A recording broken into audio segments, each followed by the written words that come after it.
क्या आपको पता है 2012 में जो एवेंजर्स आपने देखी थी वह मार्वल की पहली एवेंजर्स मूवी थी ही नहीं। उससे पहले मार्वल सालों से एक अलग स्क्रीन प्ले डेवलप कर रहा था, लेकिन जब जोस वेडन ने उसे पढ़ा तो केविन फीस से लगभग साफ कह दिया, इस ड्राफ्ट को ऐसे भूल जाओ जैसे यह कभी हुआ ही नहीं। यानी आपने फेक एवेंजर्स नहीं देखी, लेकिन आपने मार्वल का पहला प्लान भी नहीं देखा। आपने वह री रिटन एवेंजर्स देखी जिसने पुराने वर्जन को लगभग पूरी तरह रिप्लेस कर दिया। तो उस पहली मूवी में ऐसा क्या था जिसे मार्वल ने छोड़ दिया, और रिराइट ने एमसीयू को कैसे बचाया?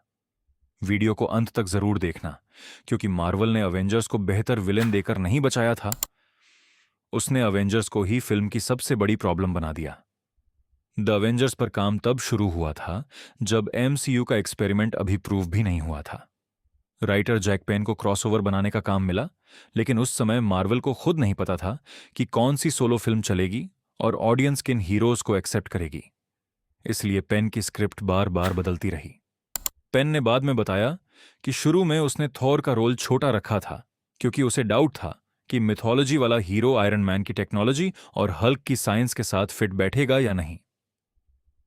क्रिस हेम्सवर्थ के कास्ट होने के बाद थॉर का हिस्सा बढ़ाया गया। लोकी भी डेवलपमेंट के दौरान धीरे धीरे सेंट्रल विलन बना। पेन के ड्राफ्ट्स में कई फेमिलियर आइडियाज अलग कैरेक्टर्स के पास थे।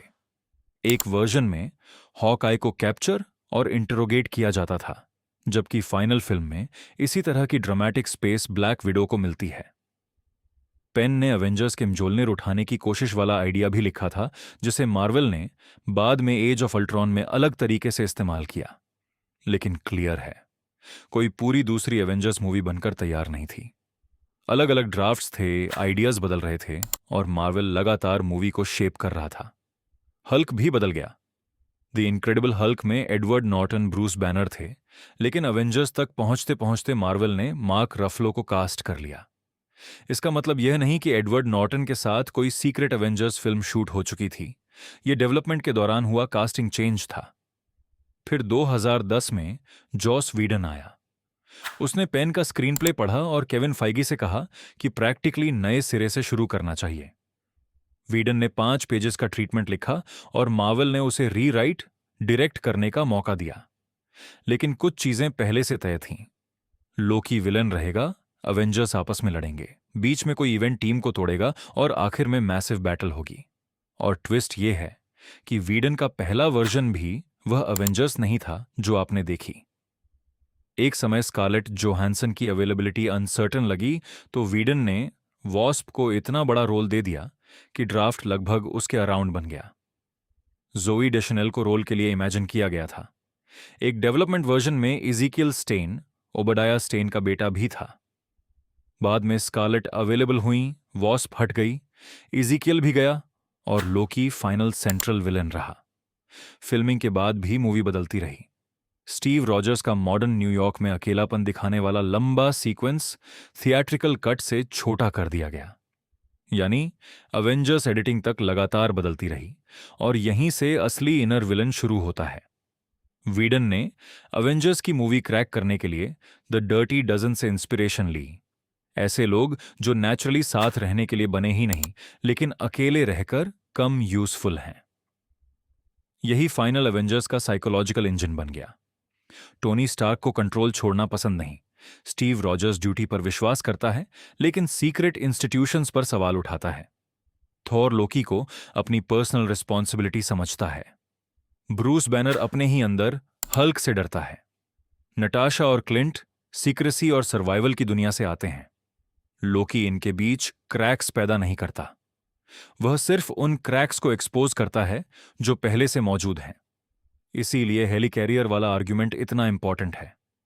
हर हीरो पावरफुल है, लेकिन हर कोई अभी भी अपनी मूवी का सेंटर है। टोनी को स्मार्टेस्ट रहना है, स्टीव को सही अथॉरिटी चाहिए, थॉर को लोकी खुद हैंडल करना है और बैनर को खुद को कंट्रोल में रखना है। प्रॉब्लम यह नहीं कि एवेंजर्स कमजोर हैं, प्रॉब्लम यह है कि कोई किसी दूसरे पर डिपेंड नहीं करना चाहता। कुल्सन की मौत पहली बार फेलियर को पर्सनल नहीं, शेयर्ड बना देती है।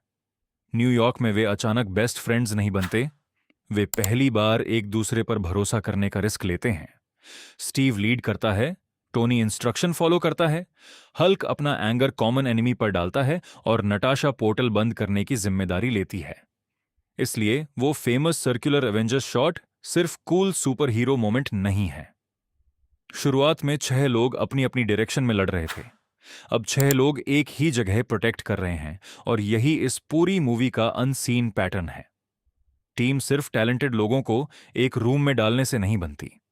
टीम तब बनती है जब इंडिविजुअल कंट्रोल से ज्यादा शेयर्ड रिस्पॉन्सिबिलिटी इंपॉर्टेंट हो जाए।